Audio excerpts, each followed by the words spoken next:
ਚੜ੍ਹਦਾ ਸੂਰਜ, ਚੜ੍ਹਦਾ ਸੂਰਜ, ਚੜ੍ਹਦਾ ਸੂਰਜ। ਨਮਸਕਾਰ। ਅੱਜ ਦਾ ਦਿਹਾੜਾ ਤੁਹਾਡਾ ਬਹੁਤ ਸੋਹਣਾ ਜਾਵੇ, ਬਹੁਤ ਸੁਖੀ ਜੀਵਨ ਲਵੋ ਤੁਸੀਂ, ਅਜਿਹੀ ਮੇਰੀ ਮੰਗਲ ਕਾਮਨਾ। ਅੱਜ ਜਿਨ੍ਹਾਂ ਜਾਤਕਾਂ ਦਾ ਜਨਮ ਦਿਨ, ਉਹਨਾਂ ਨੂੰ ਲੱਖ ਲੱਖ ਵਧਾਈ। ਈਸ਼ਵਰ ਉਹਨਾਂ ਦੀ ਹਰ ਤਮੰਨਾ ਪੂਰੀ ਕਰਨ, ਅਜਿਹੀ ਮੇਰੀ ਪ੍ਰਾਰਥਨਾ। ਪ੍ਰਾਰਥਨਾ ਯੁਕਤ ਹੋ ਫਰਿਆਦ ਕਰਦਾ, ਗ੍ਰਹਿਾਂ ਦੀ ਚਾਲ ਵੱਲ ਤੱਕਦੇ ਰਹੋ। ਗ੍ਰਹਿ ਆਪਾਂ ਨੂੰ ਨਿਰੰਤਰ ਪ੍ਰਭਾਵਿਤ ਕਰਦੇ ਆ ਰਹੇ। ਇਹਨਾਂ ਦਾ ਪ੍ਰਭਾਵ ਬਹੁਤ ਅਨੂਠਾ, ਤਾਕਤ ਬਹੁਤ ਅਨੂਠੀ ਹੈ, ਇਸ਼ਾਰੇ ਬਹੁਤ ਅਨੂਠੇ ਹਨ।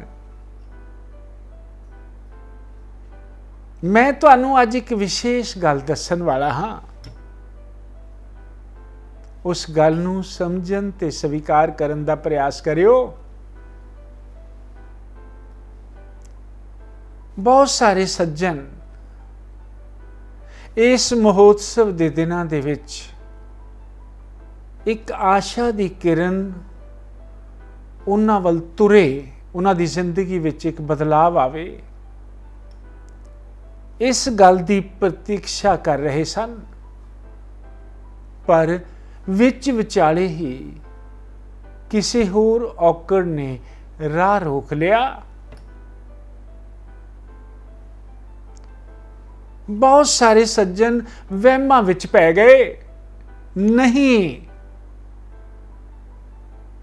ਇਸ ਤੋਂ ਹਟ ਕੇ ਤੁਸੀਂ ਆਪਣੀ ਜਨਮ ਕੁੰਡਲੀ ਦੇ ਪੰਨਿਆਂ ਵੱਲ ਝਾਤੀ ਜ਼ਰੂਰ ਮਾਰੋ। ਤੁਹਾਨੂੰ ਕਿਹਨੇ ਦਬੋਚਿਆ? ਤੁਹਾਡੀ ਯਸ਼ ਮਾਨ ਕੀਰਤੀ ਕਿਸ ਨੇ ਖਤਮ ਕੀਤੀ ਹੈ? ਤੁਹਾਡੇ ਧਨ ਨੂੰ ਕਿਸ ਨੇ ਉਜਾੜਿਆ? ਤੁਹਾਡੀ ਜ਼ਿੰਦਗੀ ਤੇ ਪ੍ਰਸ਼ਨ ਚਿੰਨ੍ਹ ਕਿਸ ਨੇ ਲਾਏ ਹਨ?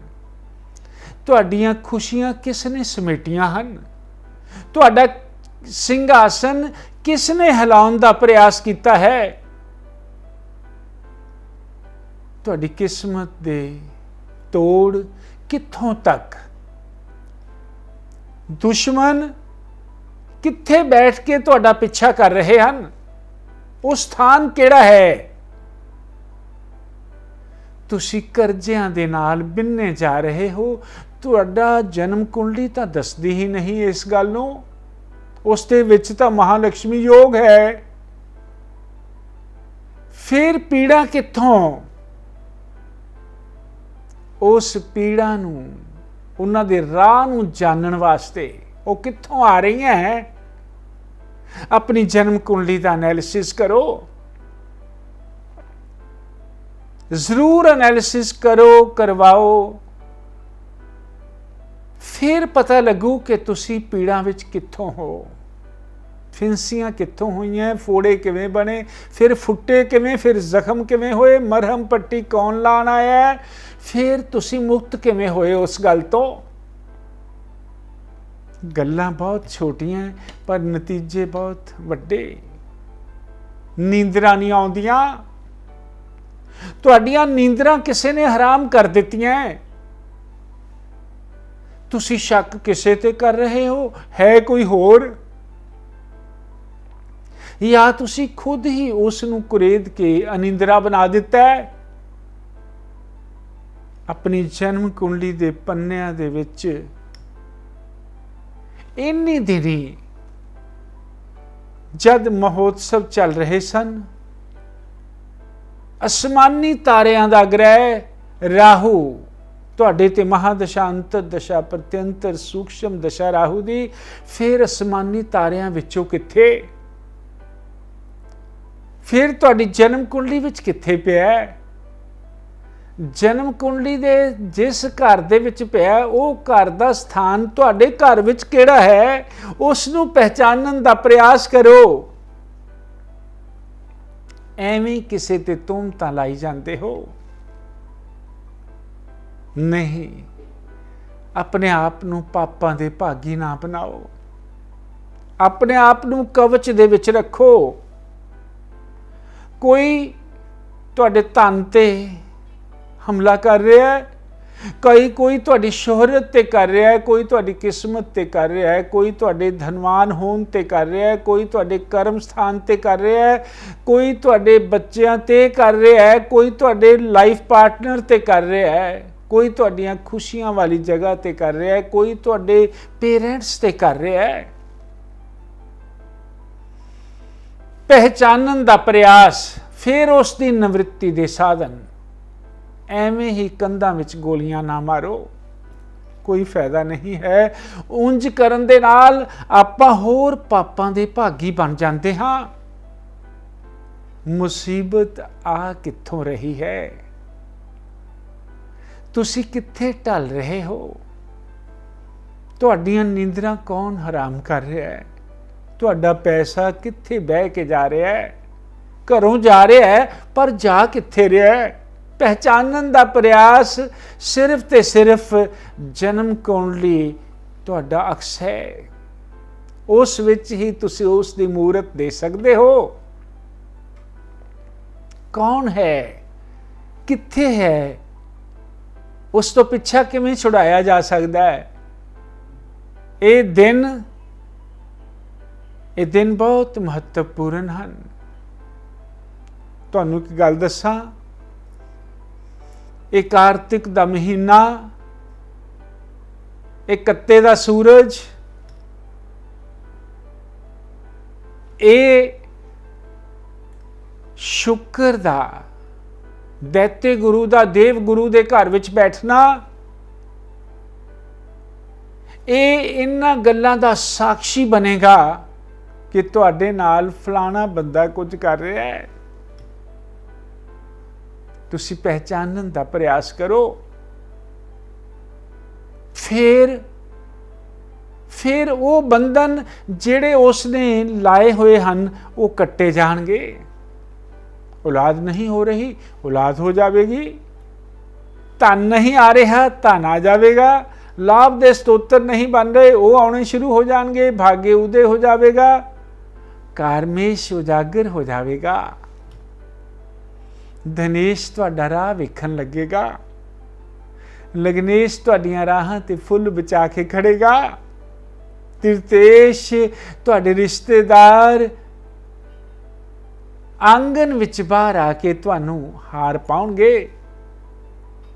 ਗੱਲਾਂ ਤਾਂ ਬਹੁਤ ਛੋਟੀਆਂ ਹੈ, ਨਤੀਜੇ ਬਹੁਤ ਵੱਡੇ।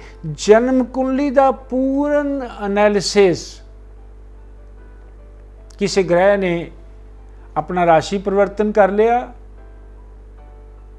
ਕਿਸੇ ਦੀ ਜਨਮ ਕੁੰਡਲੀ ਵਿੱਚ ਸਥਾਨ ਪਰਿਵਰਤਨ ਹੈ ਗ੍ਰਹਿਾਂ ਦਾ।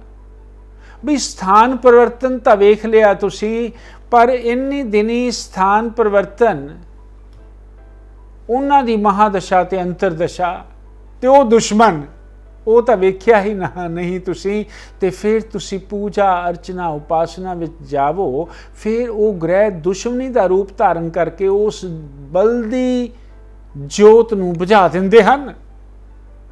ਆਪਾਂ ਨੂੰ ਉਸ ਨੂੰ ਧਿਆਨ ਵਿੱਚ ਰੱਖ ਕੇ ਈਸ਼ਵਰ ਦੀ ਮਹਿਮਾ ਗਾਣੀ ਚਾਹੀਦੀ ਹੈ। ਉਸ ਦਾ ਵੀ ਇਲਾਜ ਨਾਲੋਂ ਨਾਲ ਕਰੋ। ਮੈਂ ਇਸ ਲਈ ਆਖਦਾ ਹਾਂ ਕਿ ਇੰਜ ਨਾ ਸੋਚੋ ਕਿ ਬਸ ਮਹਾ ਮਹੋਤਸਵ ਚਲੇ ਗਏ, ਮਾਂ ਲక్ష్ਮੀ ਦਾ ਗਾਇਨ ਬੰਦ ਕਰ ਦਈਏ। ਨਹੀਂ, ਰੋਜ਼ ਮਾਂ ਲక్ష్ਮੀ ਦੇ ਦਵਾਦਸ਼ ਨਾਮ, ਰੋਜ਼ ਉਹਨਾਂ ਦੇ 18 ਪੁੱਤਰਾਂ ਦਾ ਨਾਮ, ਰੋਜ਼ ਲక్ష్ਮੀ ਕੁਬੇਰ ਸਤੋਤਰਮ, ਰੋਜ਼ ਸੁਣੋ। ਰੋਜ਼ ਉਸ ਤਾਜ਼ਗੀ ਦੀਆਂ ਹਵਾਵਾਂ ਤੁਹਾਡੇ ਘਰ ਦੇ ਵਾਤਾਵਰਣ ਦੇ ਵਿੱਚ ਅਲੱਗ ਤਰ੍ਹਾਂ ਦੀ ਸ਼ੁੱਧਤਾ ਪੈਦਾ ਕਰਕੇ ਧਨ ਨੂੰ ਕਿਤੋਂ ਵੀ ਪਿਆ ਹੋਵੇ ਖਿੱਚ ਕੇ ਲੈ ਆਉਣਗੀਆਂ। ਮੈਂ ਦਾਅਵੇ ਨਾਲ ਆਖਦਾ, ਕਈ ਗੱਲਾਂ ਉਸ ਦਾਅਵੇ ਨੂੰ ਈਸ਼ਵਰ ਵੱਲੋਂ ਮੰਨਿਓ, ਮਾਂ ਲక్ష్ਮੀ ਵੱਲੋਂ ਮੰਨਿਓ, ਧਨ ਕੁਬੇਰ ਵੱਲੋਂ ਮੰਨਿਓ। ਧਨ ਕੁਬੇਰ, ਉਸ ਦੇ ਮੰਤਰਾਂ ਦਾ ਸਹਾਰਾ ਲਓ। ओम यक्षाय कुबेराय वैश्वरनाय धन धान्य अधिपति धन धान्य समृद्धि में देहि देहि दाभ्य स्वाहा।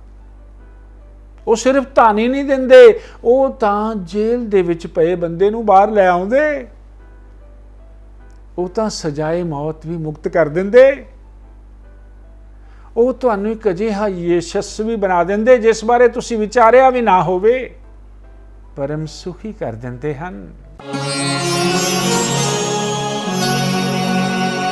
ਅੱਜ ਜਿਨ੍ਹਾਂ ਜਾਤਕਾਂ ਦਾ ਜਨਮ ਦਿਨ, ਉਹਨਾਂ ਨੂੰ ਲੱਖ ਲੱਖ ਵਧਾਈ। ਈਸ਼ਵਰ ਉਹਨਾਂ ਦੀ ਹਰ ਤਮੰਨਾ ਪੂਰੀ ਕਰਨਗੇ। ਤੁਹਾਡਾ ਇਹ ਵਰਾ ਵਿਸ਼ੇਸ਼ ਸ਼ੁਕਰ ਗ੍ਰਹਿ ਦੇ ਥੱਲੇ ਜਾਣ ਵਾਲਾ ਹੈ। ਕਿਰਪਾ ਦੀ ਬਰਸਾਤ ਕਰਨ ਵਾਲੇ ਸ਼ੁਕਰਾਚਾर्य ਸ਼ੋਹਰਤ ਦੇ, ਸੁੰਦਰਤਾ ਦੇ, ਧਨ ਦੌਲਤ ਦੇ ਦੇਵਤਾ ਇਸ ਵਰੇ ਦਾ ਚੋਲਾ ਪਹਿਨ ਕੇ ਤੁਹਾਡੀ ਜ਼ਿੰਦਗੀ ਵਿੱਚ ਆਏ ਹਨ, ਜਿਨ੍ਹਾਂ ਦਾ ਅੱਜ ਜਨਮ ਦਿਨ। ਓਮ ਸ਼ੁਕਰਾਏ ਨਮः। ਬ੍ਰਾਹਮਣਾਂ ਦੀ ਸੇਵਾ, ਖੀਰ ਦਾ ਦਾਨ ਪਰਮ ਸੁਖਕਾਰੀ ਰਹੇਗਾ। ਮੈਂ ਇੱਕ ਗੱਲ ਆਖਾਂ, ਉਸ ਸ਼ੋਹਰਤ ਨੂੰ ਮੂੰਹ ਨਾ ਲਾਵੋ ਜਿਸ ਵਿੱਚ ਈਸ਼ਵਰ ਦੇ ਨਾਂ ਦੀ ਖੁਸ਼ਬੂ ਨਾ ਹੋਵੇ। ਗਾਫਿਲ ਦੇ ਵਾਸਤੇ ਸਾਈਂ ਦਾ ਘਰ ਦੂਰ ਹੈ। ਜੋ ਬੰਦਾ ਉਸ ਦੀ ਹਾਜ਼ਰੀ ਵਿੱਚ ਸਦਾ ਮੌਜੂਦ ਹੈ, ਸਾਈਂ ਹਾਜ਼ਰੇ ਹਜ਼ੂਰ ਹੈ। ਫਿਰ ਨਾਮ ਹੀ ਦਿੰਦਾ ਹੈ, ਸ਼ੋਹਰਤ ਵੀ ਦਿੰਦਾ ਹੈ, ਖਿਚਾਬ ਵੀ ਦਿੰਦਾ ਹੈ। ਅੱਜ ਦਾ ਦਿਹਾੜਾ ਮੰਗਲਮੈ ਸ਼ਬਦਾਂ ਦੇ ਨਾਲ ਅੱਜ ਦਾ ਰਾਸ਼ੀਫਲ। ਮੇਖ ਰਾਸ਼ੀ ਦੇ ਸੱਜਣਾਂ ਨੂੰ ਉੱਚਤਾ ਦੇ ਸੁਨੇਹੇ ਮਿਲਣਗੇ। ਬ੍ਰਿਖ ਰਾਸ਼ੀ ਦੇ ਸੱਜਣ ਜੈ ਜੈਕਾਰ ਦੇ ਨਾਰਿਆਂ ਨਾਲ ਲੱਦੇ ਜਾਣਗੇ। ਮਿਥੁਨ ਰਾਸ਼ੀ ਦੇ ਸੱਜਣਾਂ ਨੂੰ ਪੀੜਾਂ ਘੇਰ ਸਕਦੀਆਂ। ਕਰਕ ਰਾਸ਼ੀ ਦੇ ਸੱਜਣ ਵਿਸ਼ੇਸ਼ ਕਿਰਪਾ ਦੇ ਕਾਰਕ ਬਣਨਗੇ। ਸਿੰਘ ਰਾਸ਼ੀ ਦੇ ਸੱਜਣੋਂ ਕਿਸਮਤ ਤੁਹਾਡਾ ਅੱਜ ਡਟ ਕੇ ਸਾਥ ਦੇਵੇਗੀ। ਕੰਨਿਆ ਰਾਸ਼ੀ ਦੇ ਸੱਜਣੋਂ ਤੁਸੀਂ ਨਿਰੋਗੀ ਕਾਰ ਦਿੱਤੇ ਜਾਵੋਗੇ। ਤੁਲਾ ਰਾਸ਼ੀ ਦੇ ਸੱਜਣ ਰਾਹੇ ਜਾਂਦੇ ਜਾਂਦੇ ਕੋਈ ਧੋਖਾ ਦੇ ਸਕਦਾ ਹੈ, ਬਹੁਤ ਧਿਆਨ ਨਾਲ ਚੱਲਿਓ। ਬ੍ਰਿਸ਼ਚਿਕ ਰਾਸ਼ੀ ਦੇ ਸੱਜਣਾਂ ਨੂੰ ਉੱਚਤਾ ਦਾ ਸੁਨੇਹਾ ਮਿਲੇਗਾ। ਧਨੂ ਰਾਸ਼ੀ ਦੇ ਸੱਜਣ ਵਿਸ਼ੇਸ਼ ਕਿਰਪਾ ਦੇ ਕਾਰਕ। ਮਕਰ ਰਾਸ਼ੀ ਦੇ ਸੱਜਣੋਂ ਕਾਰਮੇਸ਼ ਤੁਹਾਡੇ ਨਾਲ ਚੱਲੇਗਾ ਤੇ ਤੁਸੀਂ ਬਹੁਤ ਸੁਖੀ ਹੋ ਜਾਵੋਗੇ। ਤੁਹਾਨੂੰ ਕੋਈ ਸਰੀਰਕ ਕਸ਼ਟ ਹੈ, ਤੁਸੀਂ ਨਿਕਲ ਜਾਣਾ ਉਸ ਚੀਜ਼ ਚੋਂ। ਕੁੰਭ ਰਾਸ਼ੀ ਦੇ ਸੱਜਣੋਂ ਵੱਡੇ ਭੈਣ ਭਰਾਵਾਂ ਤੇ ਭਰੋਸਾ ਨਾ ਕਰਿਓ, ਪੀੜਾਂ ਆ ਸਕਦੀਆਂ। ਮੀਨ ਰਾਸ਼ੀ ਦੇ ਸੱਜਣ ਜੈ ਜੈਕਾਰ ਦੇ ਨਾਰਿਆਂ ਨਾਲ ਲੱਦੇ ਜਾ ਸਕਦੇ ਹਨ। ਨਮਸਕਾਰ। ਚੜ੍ਹਦਾ ਸੂਰਜ ਪ੍ਰੋਗਰਾਮ ਨੂੰ ਤੁਸੀਂ ਵੇਖ ਸਕਦੇ ਹੋ ਸਾਡੇ YouTube ਚੈਨਲ ਐਸਟ੍ਰੋ ਸ਼ੋ ਬਾਈ ਕਮਲਦੀਪ ਤੇ। ਨਾਲ ਹੀ ਚੈਨਲ ਨੂੰ ਲਾਈਕ ਤੇ ਸਬਸਕ੍ਰਾਈਬ ਕਰਨਾ ਨਾ ਭੁੱਲੋ। ज्योतिष सम्राट कमलदेव जी, 41 अमन पार्क, सामने चुंगी, फिरोजपुर रोड, लुधियाना।